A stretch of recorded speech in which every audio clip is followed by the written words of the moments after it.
कहा गया है कि मनुष्य की सफलता के पीछे उसके विश्वास का सबसे बड़ा योगदान होता है। यह सही भी है क्योंकि हमारे आसपास ही कई ऐसे सफल लोगों के उदाहरण मिल जाएंगे जिन्होंने अपने विश्वास और दृढ़ इच्छा शक्ति की बदौलत सफलता के कदम चूमे हैं। यहाँ एक पात्र रिंकू के बारे में बताया जा रहा है जिसने अपनी विश्वास की शक्ति से अपनी कमजोरी को दूर किया। रिंकू के जीवन की कहानी कुछ यूं है। स्कूल की पढ़ाई के दौरान रिंकू अपने परिवार के साथ एक छोटे से शहर में रहता था। पढ़ाई लिखाई में इसका मन नहीं लगता था। अपनी कक्षा में ये हमेशा ही फिसड्डी रहता था। मुश्किल से किसी तरह पास होकर अगली कक्षा में पहुंचता था। स्कूल के बच्चों से लेकर मोहल्ले तक लोग रिंकू का मजाक उड़ाने में कोई कसर नहीं छोड़ते थे। रिंकू की पढ़ाई में कमजोरी से उनके माता पिता भी दुखी रहते थे। पढ़ाई में पिछड़ने का दुख तो रिंकू को भी होता था, परंतु कोशिश करने पर भी पढ़ाई में उसका मन नहीं लगता था। हर तरफ से उपेक्षा और तिरस्कार से दुखी होकर अंततः रिंकू ने पढ़ाई छोड़ने का मन बना लिया। अभी वह 10वीं कक्षा में था। उसकी पढ़ाई की जो स्थिति थी उससे बोर्ड की परीक्षा में उसे पास करने की उम्मीद लगभग न के बराबर थी। अपने जीवन से निराश रिंकू एक दिन जब स्कूल से घर लौट रहा था तो रास्ते में एक जगह रामायण की कथा हो रही थी। उस समय ओजस्वी स्वर में कथावाचक लंका कांड की व्याख्या कर रहे थे। कथावाचक के ओजस्वी स्वर से बुरे ख्यालों में खोए रिंकू की तंद्रा भंग हुई और वह सम्मोहित होकर कथा स्थल की ओर चल पड़ा।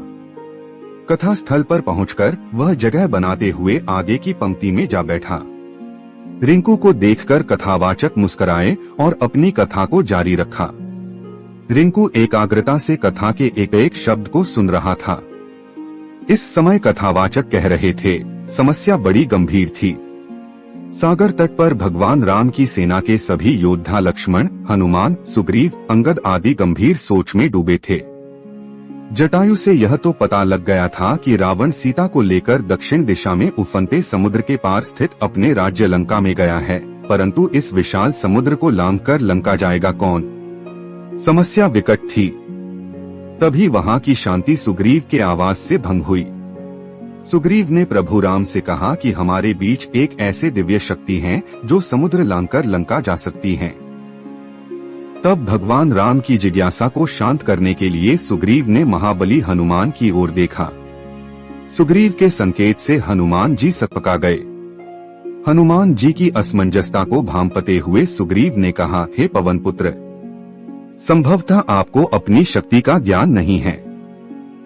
बचपन में आपने सूर्य को एक फल समझते हुए एक छलांग में उसे सैकड़ों कोस दूर जाकर निगल लिया था, तो फिर लंका की दूरी ही क्या है?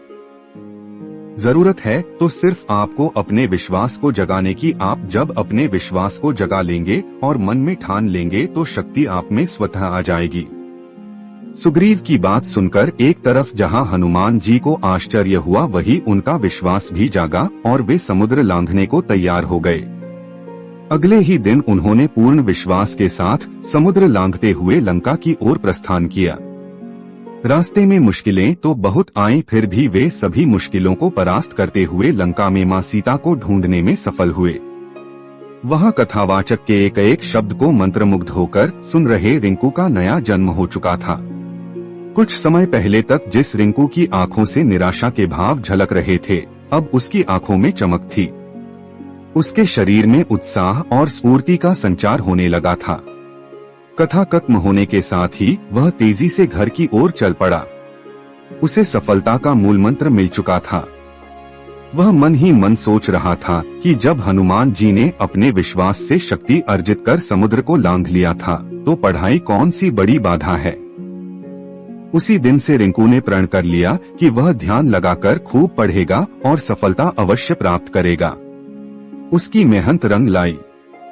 अपनी कक्षा में सबसे फिसड्डी रहने वाला छात्र रिंकू 10वीं की बोर्ड परीक्षा में सबसे अव्वल आया।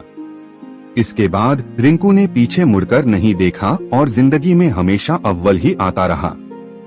वह लोक सेवा की परीक्षा में भी प्रथम स्थान पर आया और अपने आप पर विश्वास की बदौलत वह सरकारी महकमे में भी दोन्नति पाते हुए ऊंचे ओहदे तक पहुंच गया। दोस्तों, उम्मीद करता हूं आपको हमारी कहानी पसंद आई होगी। कहानी पसंद आई है तो वीडियो को लाइक करें, चैनल पर नए हैं तो चैनल को सब्सक्राइब करें और हाँ, नोटिफिकेशन बेल को जरूर दबाएं ताकि अगली अपडेट सबसे पहले आपको मिले।